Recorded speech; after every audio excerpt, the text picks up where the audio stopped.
E eu quero trazer uma coisa boa, que é a relação da sociedade de advogados. Normalmente é muito comum existir aquelas sociedades informais, né? Na advocacia é muito comum. Até o advogado tem algum receio de estruturar uma sociedade, porque numa cidade ele funciona de uma maneira, ele tem um sócio. Na outra cidade ele tem um outro sócio. Não é verdade? Existe essa, digamos assim, é uma informalidade na atuação. E muitos acabam não registrando a sociedade muito em função disso. Conta pra gente, desde o início, como é que fica essa relação, a relação com relação à sociedade de advogados e advogados associados. Normalmente, ela é uma questão bem sensível, né? Mas eu vi que tiveram várias brechas, inclusive a possibilidade de um advogado participar de mais de uma sociedade de advogados. É isso mesmo? O que a gente vê de novidade nessa lei é assim, é que a relação entre a sociedade de advogados e advogados associados, ela era bem nebulosa, tá? Então, aí agora, ela traz, pelo menos, alguns elementos que são essenciais para constar nessa relação, de cláusula de contrato e tudo mais que tem que ter, tá? E ela trata de que não existe uma necessidade de fidelidade, no sentido, se você é associado de um determinado escritório, você não tem exclusividade nessa associação. Então, a lei veio e trouxe isso de forma muito clara. Agora, um aspecto importante também para a reflexão do advogado associado é o seguinte: muito embora eu não tenha esse dever de exclusividade, eu não posso interpretar essa regra dissociada do restante da legislação. Então, eu continuo como associado com todos os deveres que qualquer advogado tem de sigilo, de guarda de informação, de não litigar para clientes opostos, de preservação das informações.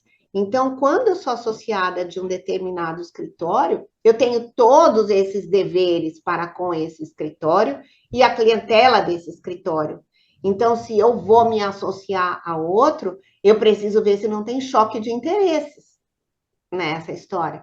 Então, há essa permissão, sim, mas é uma permissão que tem que ser exercida com responsabilidade, tá? Ainda com relação a essa questão da relação de sociedade, eu queria trazer um tema que também é polêmico, até para a gente chegar a uma reflexão aqui. O fato de não existir fidelidade, e a gente sabe que, principalmente para advogado iniciante, a gente percebe que alguns contratos de associados são um pouco, para não dizer muito, abusivos. Eu não sei se você conhece, Moni, mas tem até um perfil no Instagram que cresceu assim muito rápido de estagiários e associados denunciando escritórios, inclusive dando nome aos bois. Então, assim, a relação ela não é tão transparente como a gente gostaria. Em alguns casos, existem contratos abusivos, inclusive de exploração de mão de obra para possíveis, digamos assim, de relação de trabalho que caberia, inclusive, um CLT ali. Como Uhum. proteger, como o estatuto, você como intérprete do estatuto, eu coloquei você aqui na parede, como é que você vê essa questão? Olha, o olhar sensível, tanto para o estagiário, como para esses abusos que eu estou me referindo, tanto para o estagiário como para essa relação entre o advogado associado que passa por essas ações, por essas questões. A gente vê que essa nova legislação ela chama a OAB para um compromisso de atuação mais próximo dessa sociedade de advogados, né? Ela chama a essa responsabilidade e ela dá instrumento para o advogado associado cobrar da OAB essa responsabilidade, que, a meu ver, já existia antes.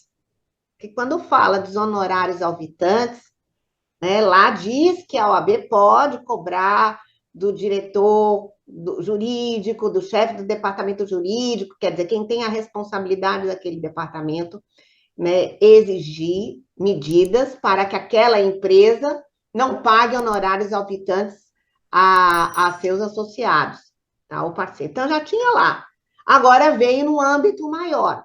Então, a legislação, ela traz de questões que são obrigatórias nessa relação de associado, mas se elas não forem observadas, vai caracterizar a relação trabalhista. E caracterizando a relação trabalhista, aquilo que a sociedade não queria, que é ter os encargos trabalhistas, responsabilidades trabalhistas, vai ter. Então, não adianta você querer fazer um contrato de associação e não tratar o associado como associado. O erro está nisso daí. A sociedade quer tê-lo como associado, mas quer tratá-lo como empregado. E aí, na hora que você vê presentes os requisitos de uma relação de emprego, caiu por terra o contrato de associação. Então, não é porque está lá escrito que necessariamente está sendo cumprido. Então, o cuidado que a sociedade de advogado tem que ter é esse daí, é tratar o associado como associado. É cumprir aquelas cláusulas que são obrigatórias que hoje prevê no contrato de associação. Deixa eu te fazer uma outra pergunta ainda no contrato de associação. É possível exigir do associado, falando é possível, né? Estou perguntando. Exigir do associado exclusividade, inclusive com cláusula de não competição? Aí, ó, quanto mais você limita a atuação do associado, mais você o aproxima da qualidade de empregado.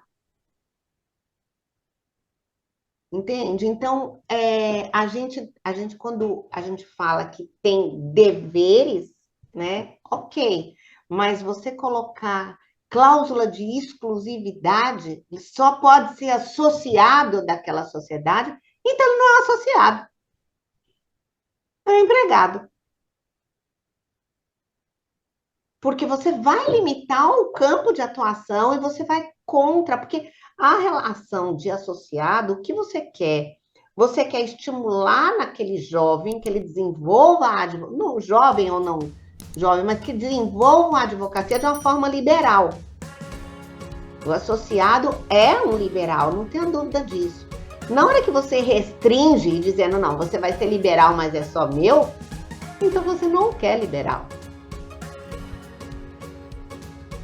Então, para mim, eu acho abusiva essa cláusula.